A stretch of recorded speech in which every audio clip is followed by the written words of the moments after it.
নবু রোদ লাগতেছে না? না অসুবিধা নাই, এখানে তো বাতাস আছে। ছাতা নিয়ে আসা দরকার আছে। তুমি হ্যাঁ বুঝছো কিন্তু আস্তে আস্তে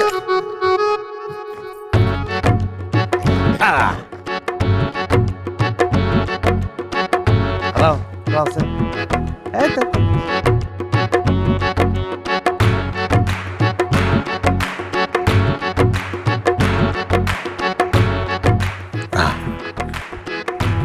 কি দিলেন? অবাক কিচ্ছু নাই, তোমার ভাড়ার বদলে আমার বাড়ি ঘরের জমির দলিল দিয়ে দিন। যেটা দিয়েছে এটাকে কি বলে? Tissue paper. টিস্যু পেপার দিয়ে কি করে? গাম মুছে। তোমার মুখে গামের বন্যা দেখে আমার মায়া হয়েছে, এই কারণে টিস্যু পেপার দিলাম। বুঝতে পারছো? খবরদার আগে মুছো কেন? নিয়ম কি? শ্রমিককে শরীরের ঘাম শুকানোর আগেই তার পাওনা মানে পারিশ্রমিক মিটিয়ে দিতে হবে। আমি কি পাওনা মিটিয়েছি তোমার? তাহলে ভাড়া দেন, আমি গান করছি। ধৈর্য ধৈর্য, সবুর সবুর করতে হবে। সবুর করলে তো গাম শুকে যাবো। ব্যবস্থা আছে। আমার বিয়ার পর থেকে আমার জীবনের যাবতীয় ছোটো বড় মাঝারি লেনদেন, দেনা পাওনা বকেয়া বিবিধ খরচ সব আমার শ্বশুর মেনটেন করে। বুঝতে পারছো? এখন ভাড়া আমি চাইলেও দিতে পারবো না তোমাকে, আমার শ্বশুর ভাড়া দিবে। আমি ভাড়াটা পাঠিয়ে দিচ্ছি, সঙ্গে বকশিস। ওকে? হ্যাঁ, ভাড়াটা পাওয়ার পরে তুমি গাম মুছবা। কতদিন কি গান থাকবো? গুড, চমৎকার প্রশ্ন করেছো তুমি। ততক্ষণে গাম থাকবে না। কৌতূহল না থাকলে মানুষ জ্ঞানী হইতে পারে না। তুমি যে কৌতূহলটা দেখিয়েছো যে ততক্ষণে কি গাম থাকবে, এটা একটা চমৎকার উত্তর আছে। উত্তর পেলে তুমি ব্যানের চতুর্দিকে চক্কর দিতে থাকবা যতক্ষণ ভাড়া না নিয়ে কেউ আসে। ওকে? নবু চলো যাই। হ্যাঁ, চক্করটা স্টার্ট দিয়ে লই। চক্কর স্টার্ট করো বাবা। রেডি 1 2 3। হ্যাঁ, স্টার্ট। দৌড়াও। হ্যাঁ,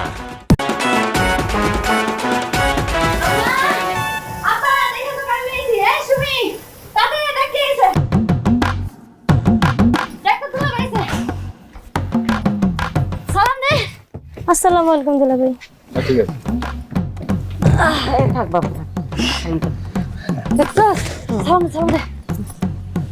আব্বা কেমন আছেন আপনি? শরীরটা ভালো? আছি, ভালোই আছি। তোমরা ভালো আছো? আব্বা আমি তো চেষ্টার লোক, খারাপ থাকতে পারবো না। আপনার মতন একটা শ্বশুর, একটা সম্ভ্রান্ত, একটা টাকা পয়সাওয়ালা শ্বশুর যার কপালে জুটে তার জীবনে তার দুঃখ থাকে না। হ্যাঁ, সে খারাপ থাকতে পারে? কে মা, কথা কি মিথ্যা হয়েছি আমি? না বাবা, একদম সত্য কথা কইছি। আচ্ছা সুমি, তুমি একটা কাজ করো, তুমি আব্বার কাছ থেকে 500 টাকা নিয়ে ওই যে বাইরে ব্যানওয়ালাকে দিয়ে আসো, ব্যান ভাড়া। কি কোন দুলা ভাই? এন থেকে এনে আইতে ভাড়া 500 টাকা? আরে বুকা, ভাড়া 100 টাকা, 400 টাকা বকশিস। অবাক হওয়ার কিচ্ছু নেই, কারণ আছে। আমি হানিফ সর্দারের একমাত্র জামাই, তার একটা মান সম্মান আছে। এই যে তাকে 400 টাকা বকশিস দেব, রেজাল্টটা কি সেটা একটু বুঝো। সে তো 4000 মানুষের কাছে আমার শ্বশুরের গুণগান করবে, মাত্র 400 টাকা। এত বড় একটা অ্যাডভার্টাইজ।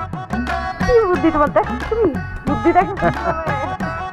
কি হ্যাঁ আম্মা, কি বুদ্ধিমানের কাজ করছি না? হ্যাঁ হ্যাঁ বাবা। তুমি টেয়ার দিয়ে কি দুলা ভাই, বসে 400 টাকা কি আপনি রাইনা ফেরত দিতাম?